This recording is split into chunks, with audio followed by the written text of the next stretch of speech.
কিনা? What is তাগুত? তাগুতটা কি? বাংলা কথায় আপনারা শুনে যান, হাজে বাজে পেশাপেশি তাফসীর চলবে না। এক কথাই শেষ, আল্লাহর আইন বিরোধী যত আইন সমাজে প্রতিষ্ঠিত আছে সবগুলা কি তাগুত? সবগুলা কি তাগুত? এই জন্য আল্লাহ বলছেন যে যারা তাগুতকে গ্রহণ করলো আবার ঈমান আনলো, তার ঈমানটাই গ্রহণ হবে না। লা ইকরাহা ফিদ্দীন, দিনের ব্যাপারে কোনো জবরদস্তি নাই, জোরাজুরি নাই, বাড়াবাড়ি নাই, ধরাধরি নাই। ধর্ম আপনার চয়েস, হয় মুসলমান হয়, না হয় আপনি বৈধ ধর্ম থাকেন, এটা আপনার স্বাধীনতা।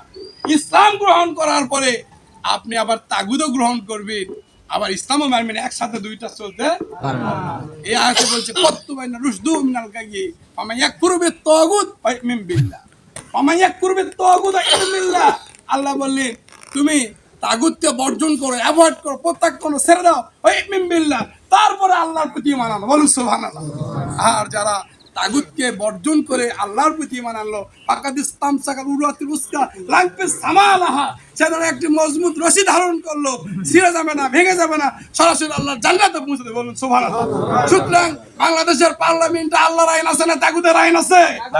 তাগুতের আইন আছে।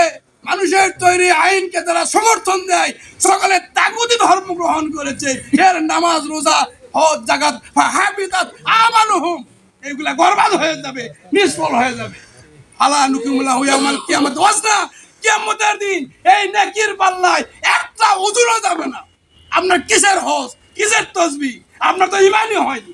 এ ভাইরা আমার, এক থাকলে ডানে শূন্য দিলে 10-20,000 মিলিয়ন ডিমন হবে, ঠিক না?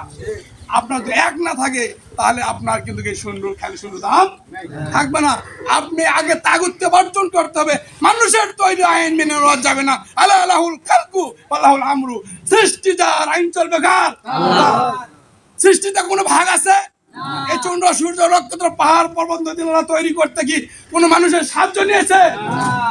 এই সৃষ্টিতে যেমন কোনো ভাগ নাই, আল্লাহর আইনের সাথে কোনো মানুষের তৈরি আইনও কোনো ভাগ দিতে পারে না।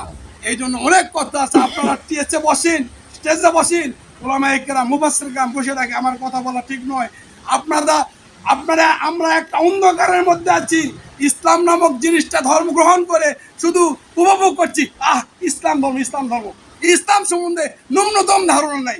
আপনার ব্যবসা করতে গেলে যেমন পানের ব্যবসা করতে গেলে 5,000 টাকা তহবিল লাগে, ইট সিমেন্টের ব্যবসা করতে গেলে কিন্তু 5 লক্ষ 10 লক্ষ হয়, আরো বেশি লাগে। আপনি আল্লাহর জীবনে আল্লাহর দিন কায়েম করবেন, আপনি দিন বুঝেন না, ইসলাম বুঝেন না, নিজে পালন করেন না, এই খালি নামাজ পড়ে বসে থাকো, এই দাওয়াত দিয়ে দিন কায়েম হওয়া সম্ভব নয়। আসুন, এই অল্প সময়ের মধ্যে গোটা ইসলাম তুলে ধরা সম্ভব নয়। আপনারা যদি কালে নিয়মিত বৈঠকে বসেন, ইসলাম কোরআন হাদিস সাহিত্য পড়াশোনার মাধ্যমে, আলিম ওলামাদের সাথে মিলামিশার মাধ্যমে আপনাদের মাঝে ইসলামের দাওয়াত পৌঁছে যাবে। আল্লাহ পাক আমাদের সকলকে কিয়ামতের দিনের এই মহান দায়িত্ব নিজের কাজ হিসাবে করতে তৌফিক দান। আল্লাহুম্মা আমিন।